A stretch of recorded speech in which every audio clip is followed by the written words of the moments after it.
और कोलकाता में आयोजित मिसेज इंडिया इवेंट जीत दर्ज कर डाल्टनगंज शहर की ट्विंकल सिंह इन दिनों सुर्खियों में है। India royal miss and mrs India 2023 में सभी राउंड में जीत दर्ज करते हुए ट्विंकल फाइनल राउंड में पहुंची। फाइनल राउंड में उसने पहला स्थान प्राप्त किया। तो वहीं बैंक के कामकाज के बाद भी अपनी ख्वाहिशों को पूरा करने के लिए वक्त निकाल लेती हैं। उनसे बात की हमारी संवाददाता रानी गुप्ता ने। मिसेस इंडिया का पदक जीत न केवल इंडिया बल्कि राजधानी का भी नाम रोशन की है। डाल्टनगंज की रहने वाली है ट्विंकल सिंह। तो चलिए इन्हीं से जानते हैं कि मिसेस इंडिया जब इन्होंने जीत चुकी है तो कितना अच्छा लग रहा है इनको और कितना स्ट्रगल था इस पद तक पहुंचने के लिए। ट्विंकल, आपने ना केवल मिसेस इंडिया का अवार्ड जीता है बल्कि पूरे झारखंड की बेटियों को ये बताया है कि एक लड़की भी मेहनत करेगी अगर तो वो आगे बढ़ सकती है। तो इस पदक को जीतने के लिए कितना कठिन रहा और कैसा सफर रहा, मुझे बताइए। पहले तो मुझे बहुत खुशी हो रही है कि मैं रिप्रेजेंट कर रही हूँ अपने स्टेट को और मेरी वजह से डाल्टनगंज का नाम इतना रोशन हो रहा है। तो उसके लिए तो मैं थैंक यू बोलना चाहूँगी इंडी रॉयल को कि उन्होंने मुझे अपॉर्चुनिटी दिया, ये पैजेंट प्लेटफॉर्म दिया जहाँ पर मैंने अपने टैलेंट को दिखाया और लोगों के सामने उभर कर आई मैं। तो उसके लिए तो मैं उनके लिए आभारी रहूँगी। मेरा ये सफ़र शुरू हुआ, मुझे एक कॉल आया था मैडम की तरफ से, जो रोली त्रिपाठी मैम है, वो ऑर्गेनाइज़र है। उन्होंने मुझे कॉल करके कहा कि आपका प्रोफाइल ऐसे like if you are interested तो आप एक बार अपना प्रोफाइल शेयर करिए। मैंने एक्चुअली एक लिंक पे क्लिक किया था, अपना डिटेल्स डाला था। फिर वहाँ से मुझे पता चला कि I am short listed. Okay, मैंने अपना डिटेल्स और फ़ोटो शेयर किया था। तो उन्होंने कुछ पूछा मुझसे कि about women empowerment and anything, what's my belief views.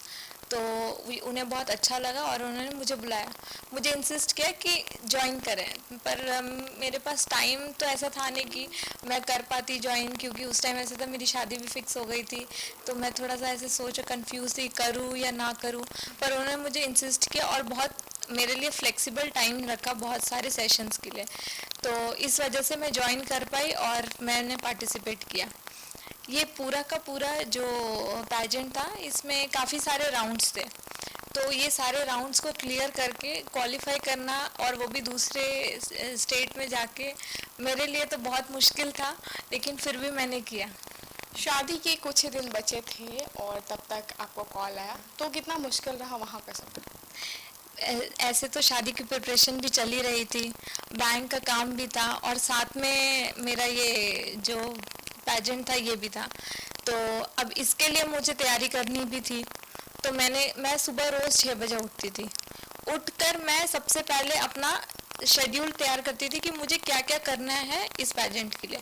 तो मुझे 1 महीना लगा पूरा का पूरा सारी तैयारी करने के लिए, इसके हर एक राउंड के लिए, कि इसमें कल्चरल राउंड था, टैलेंट राउंड था, स्पोर्ट्स राउंड था, हवाईयन राउंड था। ये सारे के लिए आपको अपना अलग अलग टैलेंट दिखाना था। रैंप वॉक की प्रैक्टिस करना अर्ली मॉर्निंग उठकर, क्योंकि रात को तो टाइम ही नहीं बचता था बैंक से आने के बाद। तो और शादी के साथ साथ शादी का भी देखना था, शादी की प्रिपरेशन का भी, और शादी का सारा फंक्शन भी चल रहा था। जैसे जैसे ये सब ख़त्म हुआ, टाइम के साथ लाइक कंसिस्टेंसी रहा, तो इस वजह से परफॉर्मेंस इम्प्रूव हुई, मेरा रैम्प वॉक अच्छा हुआ। और जो मैंने जितने भी डिज़ाइन किए थे कल्चरल राउंड के लिए, वो सब भी काफ़ी अच्छा लगा उन सब लोगों को, जजेस को काफ़ी पसंद आया। अच्छा, आपने बताया कि शादी होने वाली थी, फिर शादी भी हो गई, उसके बाद ये सारी चीज़ें हुई।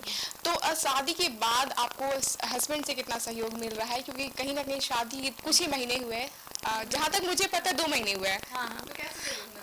मेरे हस्बैंड बहुत अच्छे हैं और मैं बहुत लकी हूँ कि मुझे वो मिले। वो मेरा इतना ध्यान रखते हैं और ही सो केयरिंग। मतलब कहा जाता है कि अगर आप डटे हैं, खड़े हैं और अगर आपकी हिम्मत है और अगर आप आगे बढ़ना चाहते हैं तो आप किसी भी प्रकार का कुछ भी हासिल कर सकते हैं, कोई भी मुकाम हासिल कर सकते हैं। और ये साफ तौर पे मैंने ट्विंकल जी से बात की तो आप भी देख सकते हैं कि कितना संघर्ष रहा उनके जीवन में, लेकिन ये संघर्ष को देखते देखते आगे बढ़ी और कहीं ना कहीं पदक जीत के पूरे राजधानी का नाम रोशन किया इन्होंने। क्या इसके साथ का नियुक्त कराची।